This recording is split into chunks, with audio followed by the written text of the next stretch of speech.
Really excited about today's webinar and great developments in the maritime repair world. We're going to discuss a lot about robotic welding and how that's really going to be able to help solve some of our most critical vessel repair challenges as it looks to do things like automate precision, improve quality, and accelerate schedule performance and return operational availability back to the commanders. So just before we jump into the meat of it, just a couple of housekeeping notes here. We are going to go for about 45 to 50 minutes, and so we will save time for questions. Everyone should have a Q&A tab at the top right corner of your screen. And so if you click on that, that will go into the Q&A, and so myself and the panelists will see that. And as we have time, we'll get to all of those questions at the end. I also do want to mention that the session is being recorded. And once we're done today, then Brian or an ASNE member will send out the link to today's session, so that will be available to you as well. So again, very honored to host the discussion, and I'm joined by two very distinguished panelists. First, I'd like to introduce Larissa Smith, as she's representing the Maritime Industrial Base. She serves as their Advanced Manufacturing Director for the program, and Mr. Nirav Patel. From Fairbanks Morse, he serves as our nuclear segment director. So I want to thank both of you for agreeing and sitting on our panel today and sharing some of your insights and your knowledge. So in order to kick things off, I'd appreciate if both of you could give a little introduction about yourselves, a little bit about your background, some of your technical expertise, and how you're connected to this whole maritime repair world. Larissa, I'd like to start with you, if that'd be okay. Yes, thank you, Judd. And thank you all for the invite today. I'm excited about the conversation. So my name is Larissa Smith. I work for the Navy in a new program called Direct Reporting Program Manager, Maritime Industrial Base. It's a mouthful.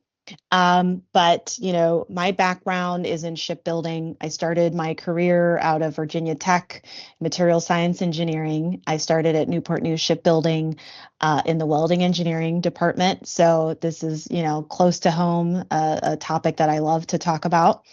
I worked there for about 5 years, and then I went to a small business doing a lot of manufacturing fabrications for electric boat. And then from there, I got to jump over to civil service, and I've been with the Navy for about 5 years now. So, you know, I'm excited about the topic today. I think what we've done in the Maritime Industrial Base and then our roots in the submarine industrial base is really exciting. It's an unprecedented time in the nation to invest and do events like this. And so I'm excited to get started. Great. Thanks for being here today. Nirav? Thanks, Judd. And again, thanks for everybody joining us. Again, I'm also very honored to be able to talk about the great work that Fairbanks Morse and the MIB have done together, and hopefully give everybody else some ideas of how you can also leverage this great capability. So as Judd said, my name is Nirav Patel, 25 years submarine officer, so recovering workaholic. And about 4 years ago, as I transitioned from the military, had a great opportunity with a product line and a company that I knew, being that they were on board almost every one of my submarines.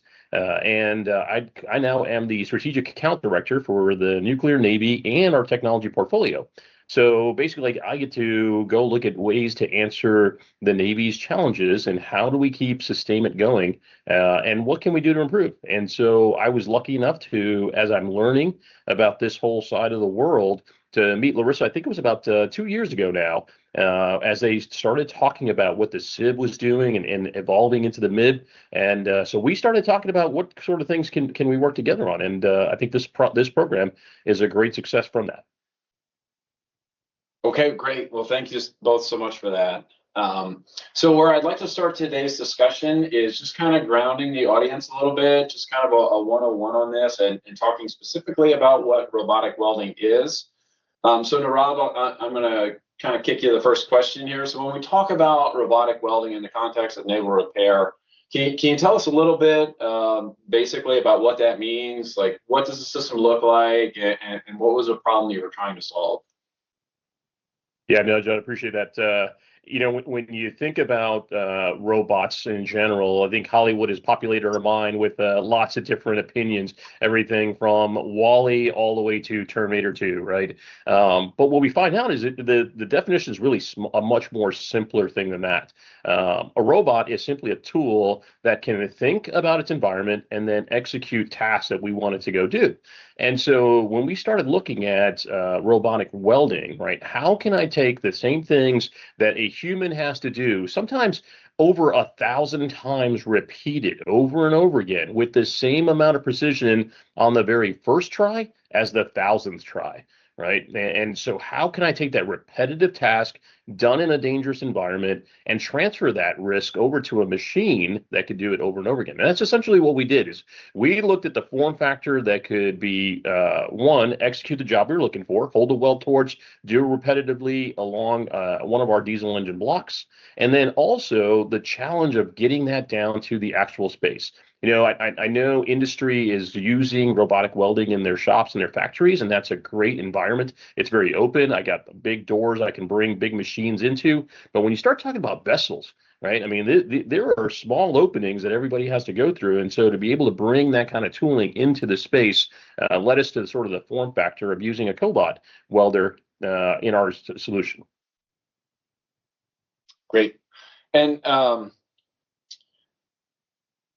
from the industrial-based perspective, can you talk about some of the workforce pressures maybe that led to this development, or Fairbanks coming up with this idea? Some of the limitations or the bottlenecks that were driving interest in automation, specifically in this application. Larissa, can you comment on that at all? Yeah, I'll definitely jump in more from a broader perspective, and then I'll jump over to Nirav for this application in particular. But what we're seeing from the industrial base is challenges with recruitment and retention of the workforce and all of the skilled trades, especially welding, though. We know how difficult that is to maintain your certifications. We know how competitive it is with the oil and gas industry. And so, from the maritime industrial base, big Navy, we really decided from the beginning that welding and inspection technologies would be one of the key investments for us, because we have such a good demand signal from our suppliers and from our shipbuilders that recruitment and retention of that skilled workforce is one of the leading indicators of why we are struggled with schedule. So Nirav, if you want to speak to this application in particular and in your perspective on it. Yeah, no, definitely, Larissa. What you kind of really hit the nail on the head in terms of the broad problem of trying to build a workforce of skilled welders. And so when we were working on actually conducting these repairs on diesel engine blocks, we realized we turned around and there's not enough of our welding labor force. And not only that, but this is infrequent repairs, right? We build sturdy equipment that should be able to, and for the most part, it does. But as these submarines and these amphibious ships that have our engines on them get into their third decade of life, and we want to extend that out, you're going to see a lot of different things. So we needed to find the workforce to be able to. As a matter of fact, one of the things that prompted our challenge was when we were asked, could we go to a second shift? And we just could not find welders who had the proficiency to be able to go do this. And that really kind of started this spark of how do we go after this problem? How do we get ourselves to multiply the workforce by working smarter and engineering a solution in? Yeah, Nirav, if you could just maybe pull on that string a little bit more for me, to use a Navy term there. Can you walk us through a little bit more of the evolution of the technology? So, you in industry, or we in industry, we recognize there was an issue. There's some challenges in the workforce. And so how did this go from not being in existence to, developing the product that we have today?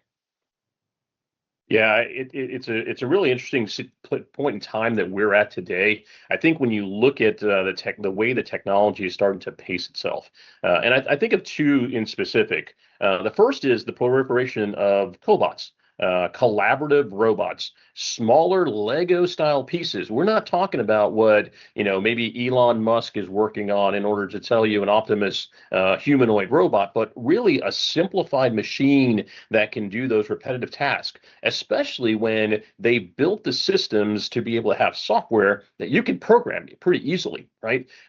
We were able to take our robotics engineer and teach him how to weld so that he understood how to be able to program that cobot.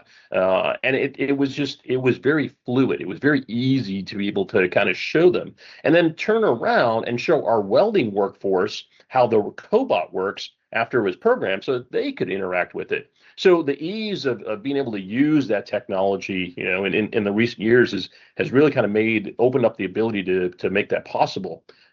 The second thing I think is that AI, or really in this case, and I'm not going to try and use the generic term of AI, but really machine learning, teaching a machine what good looks like, and that way, when it sees that, when it uses its camera to look at a weld, it can say, yes, this is a good weld or not. Those two sorts of technologies came together for us in order to be able to make a easier solution. The mechanics of the process, they are time tested, repeated. People have been doing them. But now, how do you take that and transfer it over to a machine? That was sort of the thing that became a lot more available to us as we went down this project.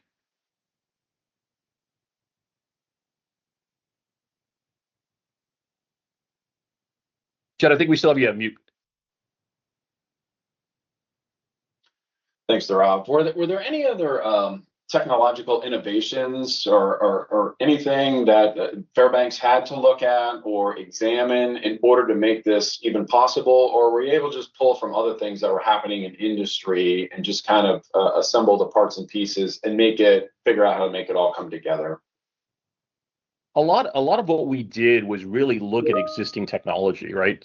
Because what we were looking for was a way to leverage technology that was already proven and bring it quickly. If you think about the timeline of how we did this, I mean, I think I still have emails, I think, from January of 2024 when Larissa and I first started this conversation. Is this something that the MIB would be interested in helping us out with?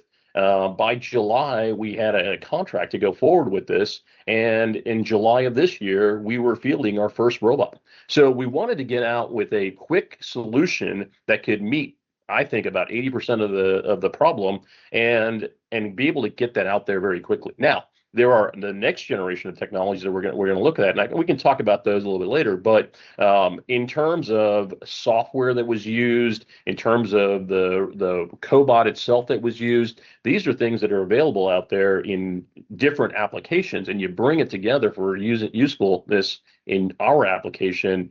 And like I said, with the way the technology is being proliferated, it makes it a lot easier for us. So I think there's a lot of opportunities for other organizations to do the same thing with challenges that they might have. Really interesting perspective as you talk about, you see the problem, you see there's a technological solution out there that looks pretty straightforward, pretty easy to turn around. And so, Larissa, I just want to kind of bounce back over to you here and how or why did the MIB get involved in this? Why did you need to partner up with Fairbanks, or why did Fairbanks need to partner up with you? And talk to us a little bit more about your role as the MIB in bringing this to the fleet. Thanks, Jed. So our role when we were stood up, our charter is to invest and support projects that help us get to 1+2. That means 1 Columbia, 2 Virginia build cadence. Since then, we've added in the sustainment piece too, because we know that taps all of the same resources. And so we really, took a look at what does the industrial base look like today? And where do we need to invest in advanced manufacturing? Welding is one of our top priorities. Inspections, like I mentioned, additive manufacturing, automation and robotics, which this touches both. And so one thing that we always look for is a partner like Fairbanks Morse who already has, a baseline of the design and the requirements, and then as well as endorsement from the program office that this supports. That makes a lot of our investment decisions much faster. And then if we can tie it to speed of the repair, speed of the overall, construction timeline, mitigating any factors. If we have data on, what is the risk if we don't do this, those are the things that go into kind of our decision matrix of what to fund and what not to fund. And so from my perspective, I think, what we really bring is the ability to fund things that are non-recurring engineering costs. Sometimes it takes a little bit more to do it the first time. And then once you do it the first time, you can plan for it, do some out-of-cycle planning from the Pentagon side of the house. And so we really can come in and help businesses like Fairbanks Morse and others remove barriers to just, go through that first time to prove that we are going to see the returns that we're looking for. And then from there, we really kind of go into the normal process of doing things. So you've got it in the budget, you've got it in the plan. So I was happy to be able to come alongside that. And to kind of go along with it, thank you. Was there a lot of technical assistance? Obviously you have a tremendous expertise going back many, many years. Did you have to provide technical expertise, or do you have a team of technicians that evaluate or look at the projects, or how does that work? It is dependent on the application. So we do have a pretty large team. I've got over 25 folks on my team, and then we tap resources in what we call NAVC05, which they own the requirements for the Navy. For this one in particular, it had some kind of fast track paths because it was in service and because Fairbanks Morse had been doing this work for a long time. So, I think it truly depends, but the MIB does come with technical resources if there are no requirements, or we're working in a uncharted space, if you will. But we do lean heavily on the manufacturers or Fairbanks Morse to come with what are the requirements today, how would we implement this technology in time for the next boat that we're working on, and then we come in and we bring resources where we need if we don't already have a good plan there. Okay, great.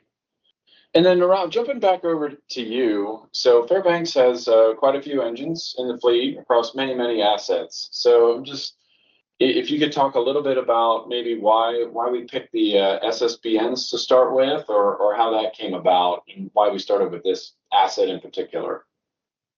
Yeah, Judd, I'd like to say that it was my preference, my loyalty to the submarine force, but actually the real genesis, and we looked at a couple of different scenarios. I think in the second year that I was with Fairbanks Morse, we had to do some engine repairs, some casualty recoveries. I remember two in specifically, or actually one in specific, is USS Rushmore out in Sasebo, Japan.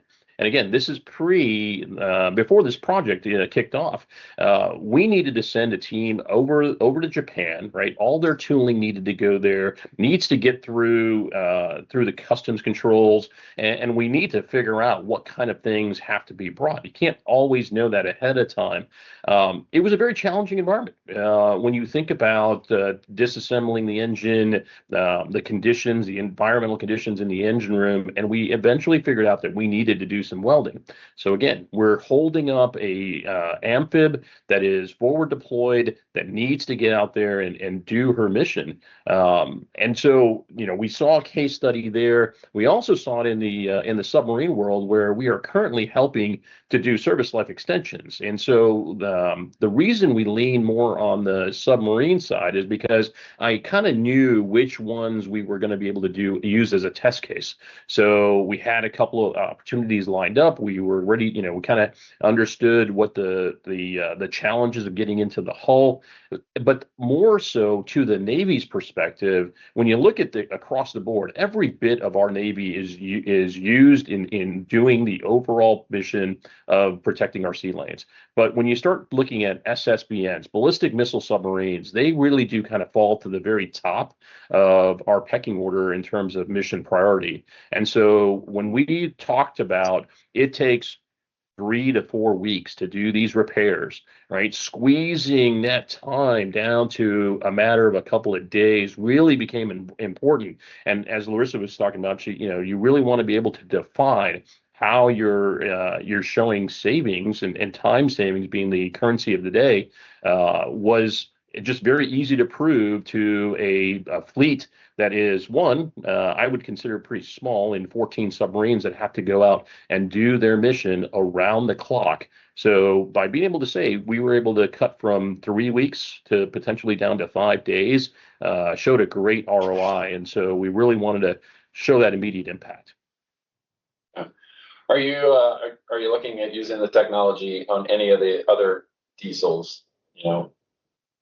Oh, very much so. As a matter of fact, the same diesel that we have on our submarines are on our LSDs. But as we look at other types of diesels, now it's just a matter of how do I get the form to match the form of the engine that we're going to work on, right? This is now expanding the capability, being able to match what it takes to fit and understand how the opposed piston engine that we actually designed this for compared to a conventional engine that only has a crankshaft on the upper portion, right? It's these different designs that we're going to look at and be able to expand across the fleet wherever we need to do crankline type repairs, or really, and I'll take it back, welding repairs, because there's a couple of different scenarios here, right? Your typical welding tries to join two pieces of metal, right? And that's what we're trying, what you see. In the case of sustainment, what we really do is we ended up having to add material where something's been eroded away, and in order to be able to return different parts of the machine back to spec. So that's what we're looking at here. How do I get the right arm into the right position in order to do that weld buildup? So yes, we're definitely looking at expanding our capability. Okay. And then Larissa, for the MIB, are you guys seeing any other areas? Obviously, we're talking about one application here, with the engines and specifically with the Fairbanks Morse team. But any other areas that you're seeing where you're looking at these cobots, for example, that's kind of a bottleneck, whether that's either in the production or in the sustainment side of things? Yes. So our portfolio, we invest a little over $500 million last year between different funding sources, and cobots is one of our priorities. We've done it on the new construction side. We're working with sub-tiers of Newport News and Electric Boat to deploy collaborative robots, just like we did with Fairbanks Morse. And it's a very similar process where we work with the manufacturer, we work with whoever owns the requirement, and we define what the return on investment is. And so that's where MIB really comes into play, is prioritizing what we need to go after first, making sure we understand all of the roadblocks, and if there's any qualifications or kind of work that needs to happen before it can get written into a contract, if you will, with a set requirement. That's where MIB's kind of sweet spot is. We're that bridge of trying something for the first time before it gets codified into the contract. And then hopefully, it kind of runs on autopilot. So yeah, and then in our automation and robotics section of the portfolio, cobots is definitely one of the I'll say no-brainers. It's just it answers a lot of gaps for the supply chain from what I'm seeing. It helps with that workforce challenge, specifically with we're having a hard time finding supervisors and folks that have been in the trade for a long time. And so when you introduce a tool like cobots that can help newer employees get up to speed, it's really helping, retaining the supervisor, welders, and inspector personnel that we have today, because it takes the load off of that on-the-job training requirement and expectation. So yes, cobots is definitely at the top for us. Great. And what kind of reception are you seeing as the cobots get introduced into the fleet? Obviously, this has been on assembly lines for automobiles for years, and they've been out in other industries, but this is a relatively new concept for the fleet. So, and I'll throw it to either one of you. If you just want to talk about maybe the reception that you're seeing to this cobot, is there concern? Is there excitement? What's kind of the feeling in the fleet with this? From my perspective, people are really excited. So we bought a collaborative robot for welding for electric boat back in 2023. And now they are buying at least a dozen that I know of. And it takes like wildfire. It's just a no-brainer. You can be really flexible with the end effector as well. So let's say you're done with the welding head at that time and you want to add a step for cutting or fitting. The cobot really gives you a lot of options. So we're seeing a pretty big demand, and I think people are excited. Yeah, Larissa, I'll second that. And Judd, like you mentioned, we've seen a lot of these in the factory setting, right? But now introducing them in the sustainment setting of during a maintenance availability, actually having these things down on board a ship or submarine. In the case of USS Florida, where we had to do a full lower crank line repair, if you can imagine the enthusiasm of a welder who has to squeak themselves into a 2-foot opening upside down because your welding platform is right above you and you're laying with your back on the metal oil sump underneath you as you're trying to lay weld beads, and all of those sparks and slag are dripping onto you. That's probably the person who's going to be opposed to this. But when we introduced the cobot and we were able to let the cobot do that work, now, as Larissa was talking about, having that trade skilled person who's done that before be the supervisor for that cobot, right? Now I don't have to sit underneath. I can actually just watch over the finished product. And there's still processes in between that you have to do. For welding specifically, you have to make sure that the weld is conditioned properly. You have to make sure that stress is relieved. So operations like peening. In the past, I would take a weld torch, I'd lay my weld bead down. Now I put my weld torch down, I grab my peening hammer, and I'd go to town with a pneumatic hammer in order to relieve those stresses, right? That's all taxing on the body. And now I take most of that offloaded from the human, and they can verify what they really need to, which is the quality of that weld is what we want them to do. So we're seeing a lot of good enthusiasm amongst our welders for this technology. And Rob, also just give us a sense too of the temperature in the space. So you do these avails in Georgia in the summer, right? So just give us a quick perspective on that too. Yeah, I mean, what? God bless the folks that help us in our sustainment world, right? These trade skills folks that are very that have gained this experience, but they have to be in leathers inside of a metal hull, right? When we were down on Florida, that was probably 95 degrees in the space. When you're out in Rushmore in Japan, same thing, 95, 96 degrees, just in the area that you're at. So even as best as they may try, you might get 2 to 3 effective hours of work before heat exhaustion starts setting in. And so, that hazardous environment that the human has to be. Now with a cobot welder doing the majority of that hazardous work, they don't need to put on those leathers anymore, right? They can be in that same space, but in the same thing as anybody else who is passing through in that room. And so by offloading all of that off to the robot and letting the human be there to make sure that the job gets done right, we're seeing a lot of advantages in quality. Great. Thanks for that perspective, because it's not one many people get in life. So, and I can second that with a lot of repair work on some of the ships that I've done as well. So, So let's talk about the actual performance and what you're seeing on the deck plates here. So cobots, humans, cobots. Cobots been deployed on several already. And so talk to us about what you are seeing in quality, in repeatability, and performance, and how that kind of compares to what we've seen with human welding and human interaction. And either one. No, I think when you look at the human versus the cobot welder, right? The cobot maintains consistency at a pace that a human will take way longer for. If I really want a human to draw a weld bead the first time that matches the 1,000th time, I'm gonna need to give them rest in between, right? I need to make sure that they're re-centered before they go start that weld bead again.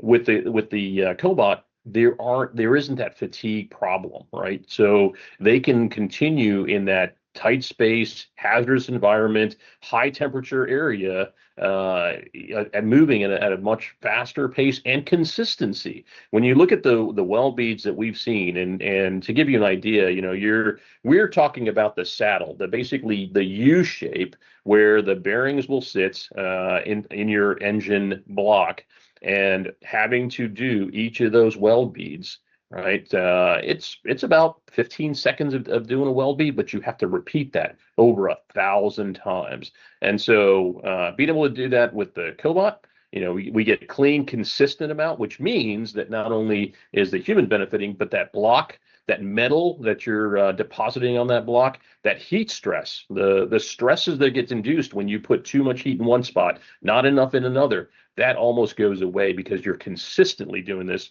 across the board. So we've seen a lot of those great advantages. And Judd, I'll just jump in too. From Navy perspective, we've been very intentional that we've messaged that we're investing in automation and robotics not to replace workforce, but more to augment the workforce. If I look at all of the areas that are risks of us not building and repairing submarines on time, workforce, infrastructure, technology, I'd say workforce consistently comes to the top.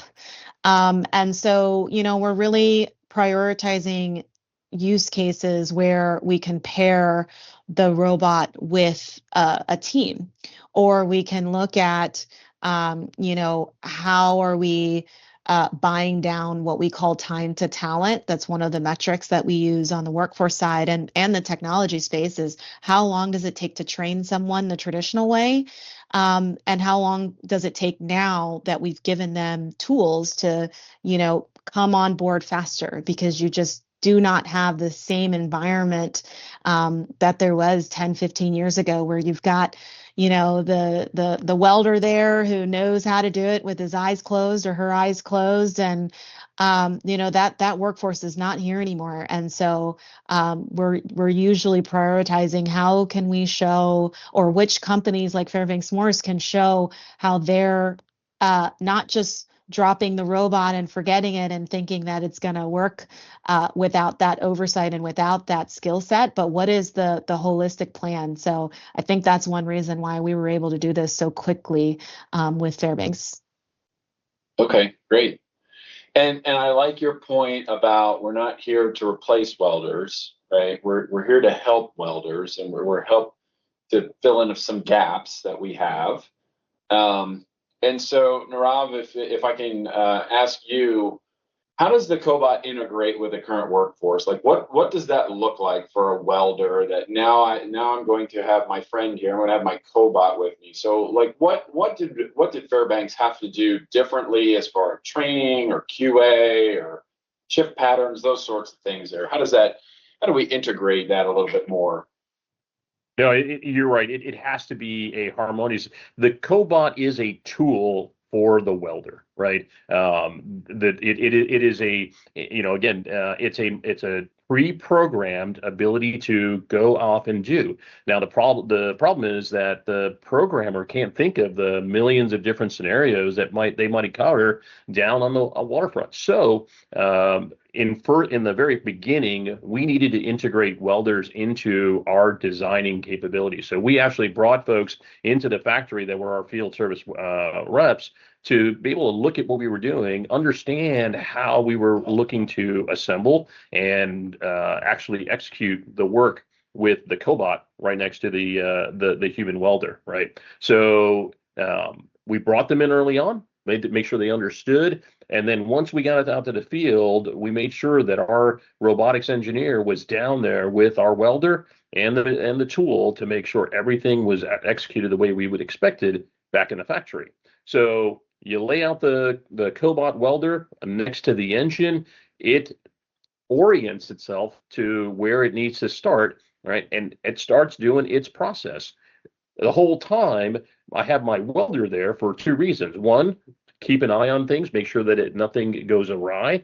And then two, to be able to do that weld conditioning, the stress relief that needs to be done, right? And after a few weld passes, because I really like Larissa's point, right? The people that used to do this with their eyes closed, there was an art to how they could figure out what was in there. Because anybody that knows about welding, you are adding another stress in there, right? And there's already stress in metal as it is. So you kind of have to figure out, did what you do help you or did it hurt you? And then how do you counteract that if it did hurt you with residual stresses and heat stresses that you're putting on there?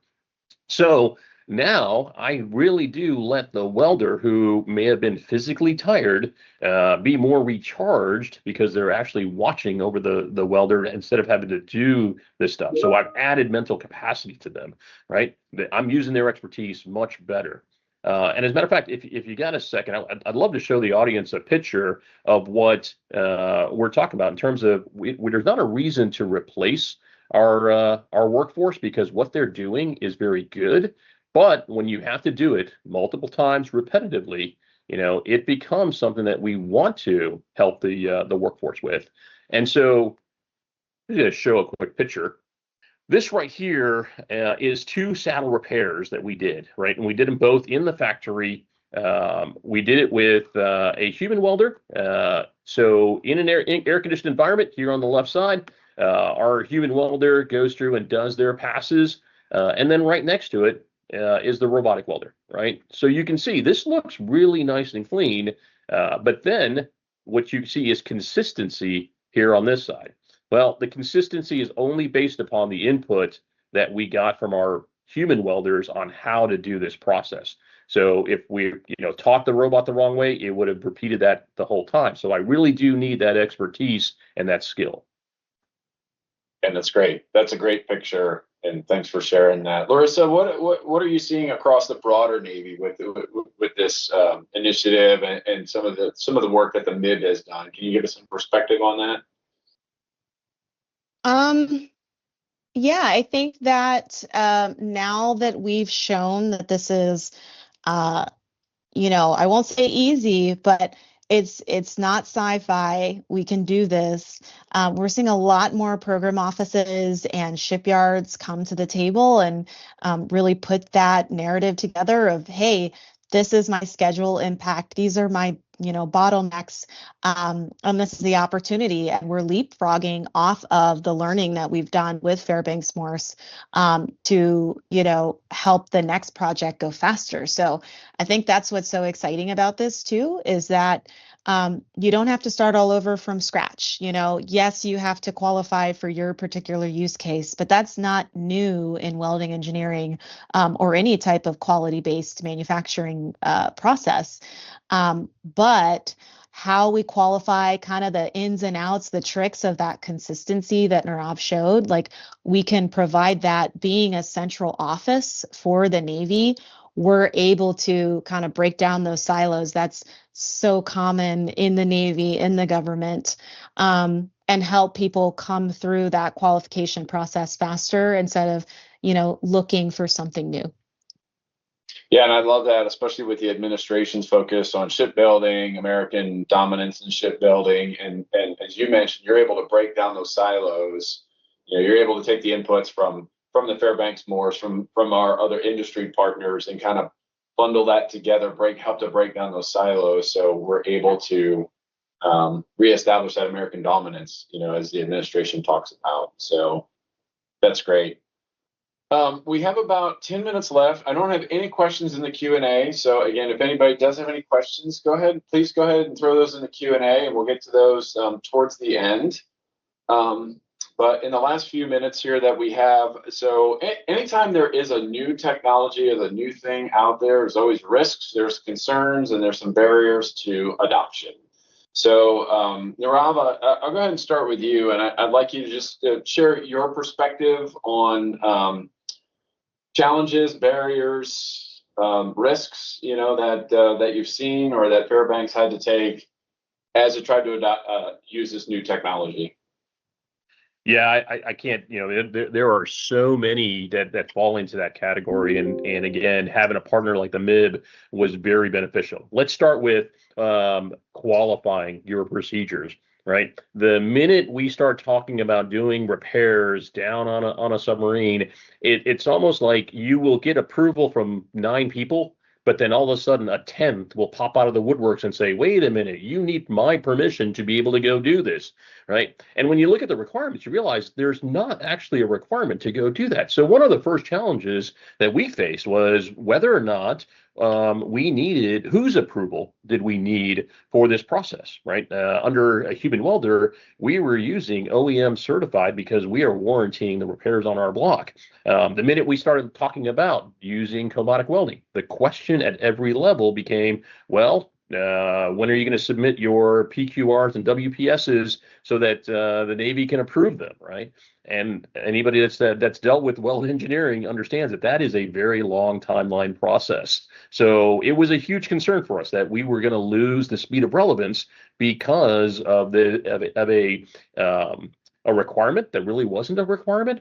And so by being able to sit down with and have a representative at the MIB who could sit down and listen to both sides and actually adjudicate that with the program office, right? We were able to align everybody that, no, this was something that the OEM needs to work on and the OEM will. But we also were able to bring in folks like NSWC Carter Rock, who are the welding engineers and the approval authority for the Navy, to get their consultation. So it was a risk that we actually turned into a benefit by mitigating it and just bringing in and increasing the teamwork across both sides. The other thing is, and I think nobody's ever going to get the exact designs of the entire ship or submarine. And so I know early on, as we at Fairbanks looked at designing this cobot and what the system would look like, the initial designs never really were being done by folks that didn't understand the challenge of what it's like to get down to a submarine, right? So how do you translate those challenges over? I think the first rail system we looked at was about 12 foot long. It's great because that was the full length we need. However, how do I get that past a 3-foot door, right? And so being able to talk about the actual application of bringing your solution not just into a factory, which everybody has a good mentality of open space and how can work through that, but bringing it down to the confined spaces that we need to, where there's other equipment that is operating that you might not have any control of. And you know what? Just because you saw it on one ship does not mean that another ship doesn't have something interfering in that exact same spot. There is some amount of difference in these. So developing a solution that was one, approved and aligned by everyone. 2, one that we could take down to every submarine without having to worry whether it would work there or not. And then the third one, I think, especially in the world of technology, when you start talking about bringing a computer down to our spaces in naval vessels, all of a sudden security becomes an issue, right? What are you bringing? What is this that you want to bring? Especially when I start saying that I want to have a cobot that's got a vision system, therefore a camera on it. So being able to especially work through the use case that we were, which is a ballistic missile submarine, right? This is not only the normal security layers, but on top of that, security layers for those that protect our nuclear missiles. And so again, being able to use our reps and our friends at the MIB, the program office, to do all of the advanced work for us, because when a vendor like us goes to the security office, there's a different look or view than if somebody from the inside of the Navy is advocating for the very same thing. So all of those sort of challenges that we were able to bring to the MIB, bring to the program office, and work through made it very easy to be able to execute this project. Well, I say very easy, but it made it much easier than it could have been. Yeah. Oh, that's great. Larissa, I think you wanted to comment on that too. Yeah, I think Nirav hit the nail on the head. Knowing your use case in and out and knowing your requirements makes it so much faster for us, and that's what makes a good partner and a good project. And if I take a look at what's on the horizon for MIB and where I think the priorities are going with this administration, we're heavy into AI. If anyone saw the news, we just announced our partnership with Palantir this morning. And there's a lot of excitement of how to bring physical AI into the manufacturing space. And, from the last few years being in this program and being in this seat, I've seen that we really can't apply AI until you know your requirements and you know the ins and outs of your use case and you have good data. And so, I think I'll just reiterate that it can definitely be the Navy can be risk averse, is a polite way to say it. But when you come as prepared as Fairbanks Morse came, and you have, that ROI and that narrative around why we should do it, it just makes it so much easier for what's coming next. So I really appreciate the time and yeah, I'm excited about the future. Yeah, and Larissa, can you comment a little bit more in the future? Like, what do you see as coming next? So we've got Fairbanks you helped Fairbanks to get this one kind of in the books, and we're moving forward on this. Can you comment on some future collaboration or projects that you're working on? I'll speak for MIB as a whole and where we're going. I think that we really had our roots in the new construction world. That was where our program really started. So how do we get Columbia and Virginia, right-sized in terms of schedule? And then we expanded into in-service because we saw these opportunities like the project that Nirav was talking about, where we can go from idea to impact in about a year. And it just takes so much longer on the new construction side. So I definitely think that there's going to be a lot more on the in-service side. And then we're also working with the Pentagon to bring in a lot more fleet focused and deployed advanced manufacturing, which is new for us. Normally we're looking at major availabilities, major overhauls, so things where we have a little bit more time.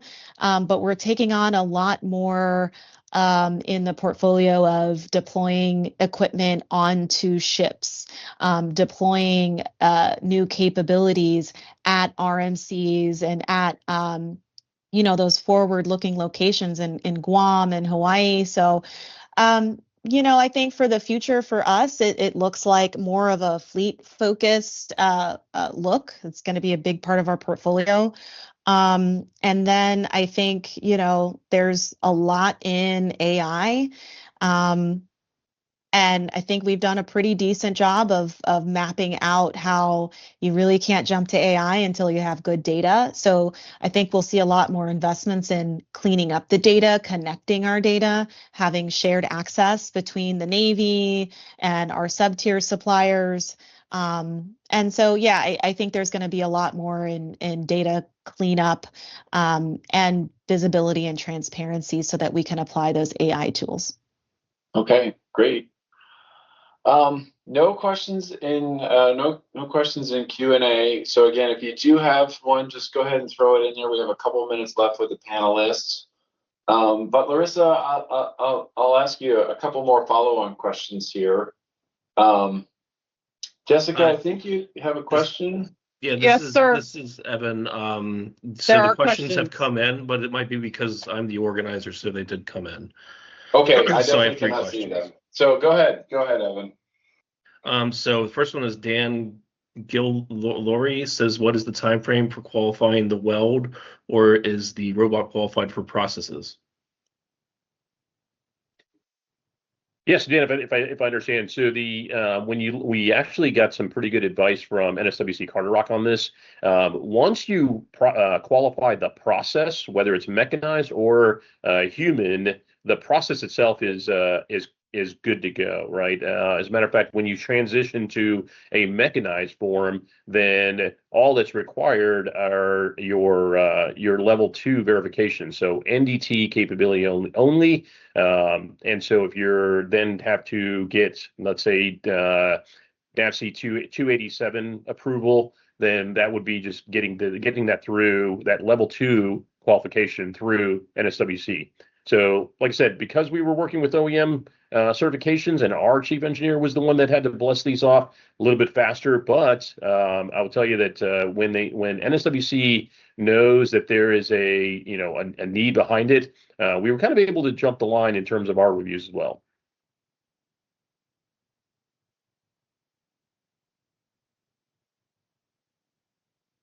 Great. Evan, any other question? Maybe one more question? Yes, we have one from Jessica Galassi.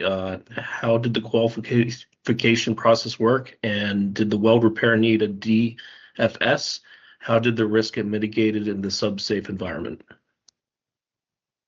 Yeah, so Jessica, so I'll answer your second question first. So no DFS required because this was a standard repair. This again, we just moved who's holding the weld torch. On the flip side, I think if you were stuck with a drawing that called out a human qualified weld, you'd probably have to go do the PQR one more time. For us, what we did was we went through a phased approach. We were using stick welding at the beginning of this, so SMAW welding in order to do these repairs. We first transitioned to validating that gas arc welding was able to be qualified. So we qualified that human process, and then, like I said, transition to what is essentially automated welding, and that really just required us to do the level 2 verifications on it. Okay, I appreciate you explaining that a little bit more, because I think a lot of us on this call are pro cobots, and we understand that their weld quality is extremely amazing and high quality, and the human brain behind it is needed. But I think a lot of folks have that question of the paperwork drill, and especially on submarines, right? We have to be cognizant of the sub-safe and the QA and documentation. And so as you write up this success story, I think that piece is also very important, maybe some lessons learned, so that other folks, we can get better at this, and we can all support the fleet better and not let the paperwork hang up the actual fixing and the doing. Yeah, definitely, and I appreciate the feedback.